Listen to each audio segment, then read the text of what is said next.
Congress back in session, and so far the top issue for returning representatives is the same as when they left: a push for transparency surrounding the Jeffrey Epstein issue. The Hill's Drew Petromo knows what's happening in and outside of the halls of Congress. He is here with us this morning. So, Drew, first day back on the Hill, 4 representatives. What did we learn? Well, we learned that this Epstein story is not going away. There are victims of Epstein and Ghislaine Maxwell that are on the Hill, both yesterday and today, advocating for their cause.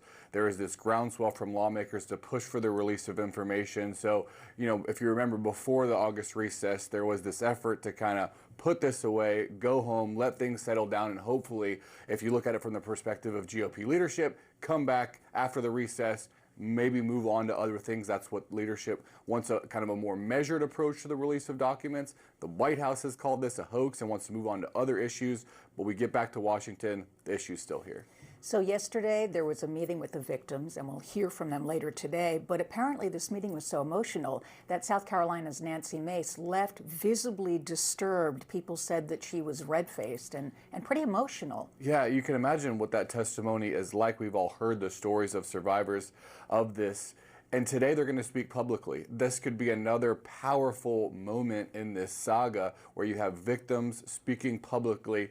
And let's talk about what's kind of on the table here. There is a bipartisan bill that would force the Department of Justice to release all the information having to do with the Epstein case. GOP leadership, the White House, they want to go through the House Oversight Committee, which is getting information from the Department of Justice and release it in a more measured approach. There is an effort to force a vote on that bipartisan bill that would force the release of information. Right now, it looks like all Democrats will support it. There's a handful of Republicans. They need a few more. So we're kind of, coming to a head here as to whether or not there's going to be enough votes to force a vote on this release of DOJ information. So a few things you mentioned there, that discharge petition from Representative Thomas Massie, where he needs to gather all these signatures to force his vote on the floor. House Oversight Chair James Comer said, look, this is just a political stunt. Let's listen. Mr. Comer, do you support the Massey counter resolution? Yes or no? We're already doing it. No. The discharge petition does not have the force of law. We've already subpoenaed. You can be. Look,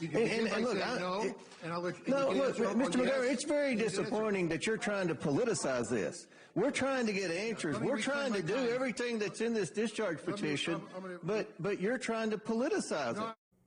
That back and forth just shows all the tension around this, even though it is a bipartisan issue at this point. Yeah, and important to note, the White House also says it would view this discharge petition as a hostile act toward the administration, putting a lot of pressure on congressional Republicans not to join it. But we've already seen some Republicans say that they will join the discharge petition. Representative Massey, who's running it, says he thinks he can get the votes. What's so interesting is why the administration would consider it a hostile act, Drew.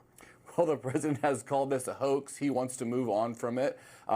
He's kind of, the White House and GOP leadership want to work this from the Department of Justice through the House Oversight Committee and take a more measured approach. Their argument is that there's private information, victim information that should not be released as part of this. When you hear from Representative Massey, congressional Democrats, and even a lot of people, activists who make this a big issue, say we don't trust the Department of Justice and we want to force the release of information carte blanche. But even some of the victims are saying, look, release it all, just redact our names.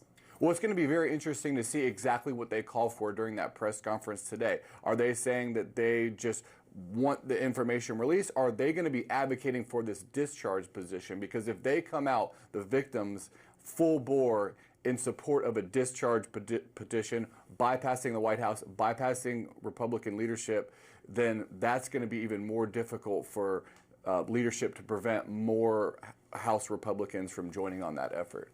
Just to put one final point on this, we know Mike Johnson sent Republicans and the House home early so they didn't have to vote on this. So later this week, they've added a last-minute vote on the calendar, and this is supposed to give Republicans a formal outlet beyond the discharge petition to register their support for Congress releasing these documents. So a very full schedule this week related simply to the Epstein file. Yeah, and that effort is to, that vote would be in support of the House Oversight investigation. So that's kind of taking the GOP leadership, White House line that we support House Oversight as opposed to forcing this discharge petition. All right, Drew, we appreciate your time. We'll see you in the next hour. Thank you, Drew.